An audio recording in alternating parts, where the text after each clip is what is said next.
आप जानते हैं कि हनुमान जी ने लंका दहन के समय किन किन प्रमुख राक्षसों के महलों को सबसे पहले राख किया था और किसका महल बचा था? चलिए जानते हैं वाल्मीकि रामायण के सुंदरकांड में 54 अध्याय की इस रोमांचक गाथा में। अपनी पूंछ में लगी अग्नि को देखकर महाबली हनुमान जी ने विचार किया कि इन राक्षसों को संताप देने वाला ऐसा कौन सा कार्य शेष रह गया है। अब लंका के इस दुर्ग का विनाश करना ही शेष कार्य है। फिर क्या था? प्रज्वलित पूंछ के साथ हनुमान जी बिजली से युक्त मेघ के समान लंका के महलों के ऊपर विचरने लगे।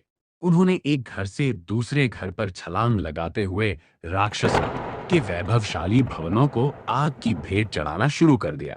सबसे पहले उन्होंने प्रहस्त के घर में आग लगाई और फिर क्रमशः मापाश, वज्रदंष्ट, शुक, सारण और इंद्रजीत के महलों को भस्म कर दिया।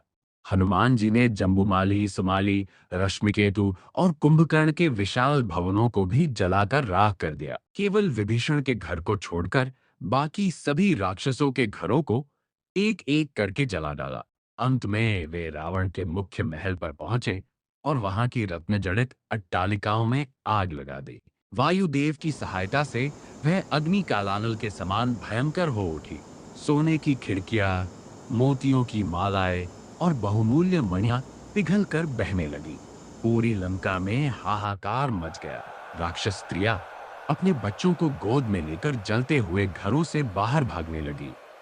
लंका की गलियां राक्षसों के रुदन और आग की भयंकर लपटों से गूंज उठी।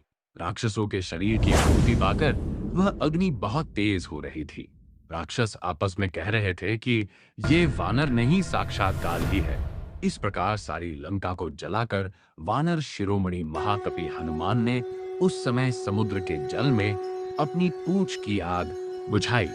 हनुमान जी के उस रूप को देखकर सभी देवता, मुनि, गंधर्व और समस्त महान प्राणियों ने उन्हें प्रणाम किया।